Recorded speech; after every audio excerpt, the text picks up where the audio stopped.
So, welcome to Professional Photo Critique, you guys. This is going to be a little bit different of a critique, as I'm going to be sort of going over what I was going for in one of the shoots I just did and a project I'm starting. And I'll introduce the project to you all in a minute. But I just want to let you basically weigh in and critique my work and let me know what you think I could have done better. We've been critiquing your guys' work for a while, and we took a hiatus from the blog for a little bit as a lot of us got busy and started working, and and now we're back at it. And I just wanted to start the new entries off and the new critiques off with one of my own, and again give you guys a chance to sort of look at my stuff, my work, see a new series I'm working on, and sort of see how I did it, and then give me feedback, which I think is super crucial these days, especially in a time when like everybody just gets a like and a comment or an emoji. I think it's nice to really get into work and see like what makes it good and what makes it appealing and what makes work well done.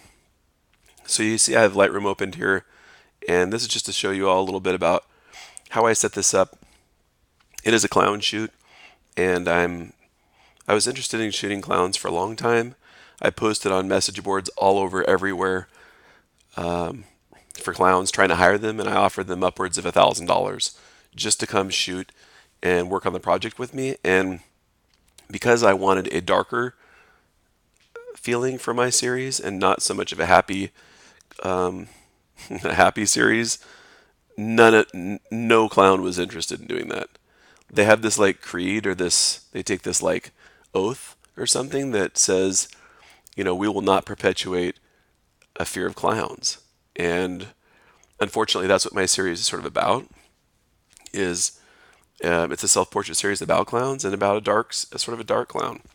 And this is before it was redone. It's just taken me a while to be able to get the costume together and the mask together because I decided I had to do it on my own because I wouldn't be able to find any clowns to do it. So so yeah, so here this is my attempt at a clown series, me being the clown. And again, I had to get a costume. You'll see it in the blog post. I had to. I can't do makeup very well, and I really am awful at it. And I wanted to be consistent, so I ordered a silicone mask from Shattered Effects. It was about $1,000 to have this custom silicone mask made, and it turned out awesome. So I can use it all the time for the series. So if you look and see, a carnival came to town, and again, they didn't want to perpetuate the idea of scary clowns either. So even though I offered them money and offered to shoot after hours when everybody was gone, they wouldn't let me shoot on the premises. So I decided to shoot off the premises in a vacant lot and just have maybe a little bit of the clown or the little bit of the circus, the carnival in the background. So I went with that. So here's one of my students. They're in the background. There's a parking lot. There's Logan's Roadhouse over here, Logan's Steakhouse or something, a restaurant with a parking lot, and there's the mall. The mall is behind here. Yeah, not exactly what I was going for, and so sometimes we have to find. This is pretty much the only angle I could have shot that would give me a little bit of a semblance of this. And you can see I started off a little wider here. This is a 50 millimeter, and it just wasn't giving me the look I wanted. So here's my student. I'm testing my light. This is an Einstein 5-foot octagon or octabox with a Einstein 640 head in it with triggered by pocket wizards. A receiver's on the head here, and then I have a transmitter on my camera, which is a Canon 5D Mark IV on a Gitzo tripod. And then this is a Matthew C stand. This fell over once and broke the flipping broke. I think it may have broken the modeling light or something, but it's because we didn't sandbag it, which is one of the rules I tell my students all the time that we should do is sandbag the bottom base of your light, no matter if there's wind or not. And of course, I did not do that and bashed one of my lights. Super fun. So this is a test shot to see what the light looks like. And again, this is a little bit too flashy for me, meaning the ambient and the light itself aren't balanced well, so that it looks artificial and doesn't look very balanced. And so I didn't really like that and kept playing around with it a little bit. We kept moving the light back and forth, way too flashy, way too flashy. It was getting dark. We're trying to balance the amusement park lights in the background and the sky and the the strobe. So we've got three different light sources. We've got the lights from the carousel back there. We've got the light from the sky that I wanted to have in. I didn't want to have like a dark black night sky. I wanted some detail in the sky, and then I have the light to light and illuminate the subject. So it was a battle a little bit, and the wind, of course, is blowing like crazy. There's me with my balloon. Not thrilled because it just wasn't looking right. Yeah. So, again, playing around with different perspectives. I went to the 85 millimeter here to compress the background a little bit, and then things started working a little better. Like I felt like this worked a little bit, and this worked. I like this pose. So I've got the light in the shot still. Usually I take a base plate, and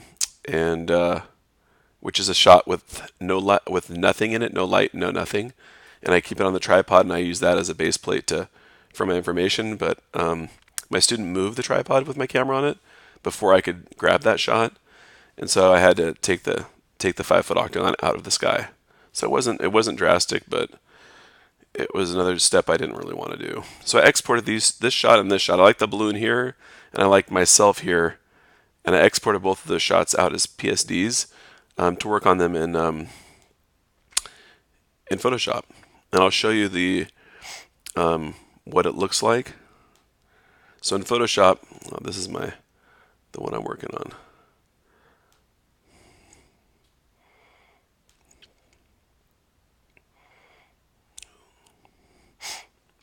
It turned out to be quite a big file with lots of layers. So bear with me a second.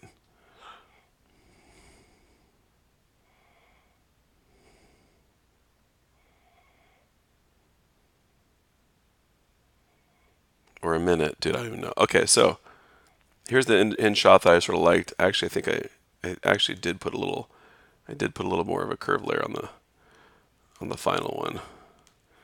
I bumped the midtones just a hair, just because I felt like that was closer to what I wanted. Okay, so basically, you guys, what I did was, let's close all these down and go back to like the normal standard beginning. And here's the beginning shot again with the cars. This is my outfit that I had that you guys saw in the blog post again, where I went to a place called Alter Ego, and for $67, I had a lady help put this together for me. I really liked it, and I liked the fact that it had color tonality in it, so I could shift the hue, which was super important. Because she had advocated for some black vests and stuff, and I really didn't want to go for black because I felt it'd be harder to change. And you'll see why in a second. So I made a background copy and basically dimmed the lights in this. I burned down the lights a little bit in this. What's it called? Merry-go-round, right?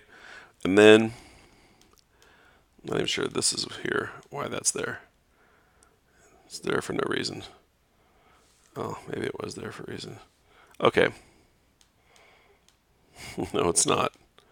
Let's take that off. Okay, so basically, I for this tree right here, I thought it was a little bit too dark, and I wanted to add some color to it. So I selected it and went down to hue saturation and added hue saturation to it and shifted the hue, made it a little bit red.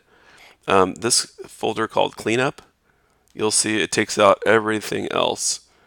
So basically, you guys, I went through and I also see the fleshy part of the hands. I made them a little greener, a little more blue to match my face tonality because I felt that looked a little better than the fleshy part of it. But I also took out all the cars and the little lights here in this tree and the lights here and the red stuff. Basically everything I thought would be, what do you call it? A distraction, right? So then I went and the balloon, there's a balloon group for the entire balloon. And there's the balloon. I had pulled that in from another shot. I basically recreated the string, darkened it a little bit, added more string, dumped the exposure down a little bit, and then took some of the shine off the part up here. Okay. Then, most importantly, I didn't like his outfit, So the jacket I shifted the hue on. The pants I selected and shifted the hue on. See, back and forth they got a little dingier. Okay, and then the gloves, I went a little more red. And then the hair, I just darkened it down a little bit because it looked a little bit too bright. The eyes I added. When I say added the eyes, you'll see that I just sort of like made it so it didn't look like there was a lot of skin under there. I just added brown and stuff in there to sort of black it out. Okay. The sky I added, so I added a little bit of the sky in the background, some clouds. I adjusted the level of curves with those. See the curves in the clipping mask. I added a color fill, a brownish tint over the entire thing to blend it well. I added a color fill of gray with that, which I added noise to. 50% gray, and I added noise to that. And then I Gaussian blurred it. The levels, I dumped it down a little bit. I crunched the blacks and dropped the whites down a little bit. I added a curve layer to the sky, and then I added an additional little curve layer to brighten the whole thing up a little bit. And that is my basically my finished image. Okay. Some people wondered why this carnival's tilted, and I'll go into that a little bit and tell you why that I didn't straighten it. But this was the final image. So this is the post-production to me is critical. I don't think it's something that should fix your image. Again, like with lighting and things like that, or your composition. I do think though that if you can't get to where you want with your own vision, like let's say the jacket, I couldn't find a blue one. I had a hard time finding the outfit and stuff, and it made it how I want. Yeah, I mean, totally add to it and tweak it to get it to look like your vision, because it's your art at the end of the day, and it needs to reflect what you want it to be. So if Photoshop is the way to get you there, I usually advocate doing as much as you can in camera so that you have less to do in Photoshop, but do as much as you possibly can in camera, and then let Photoshop bridge the gap between the limits of your photography and your props and your color and your locations. Let it bridge the gap between the limits of those and the beginnings of your like imagination. Okay, so we'll yeah. So let me know what you guys think about the image itself, and I've explained a little bit about it in the blog. So thank you very much, and I'll see you guys soon.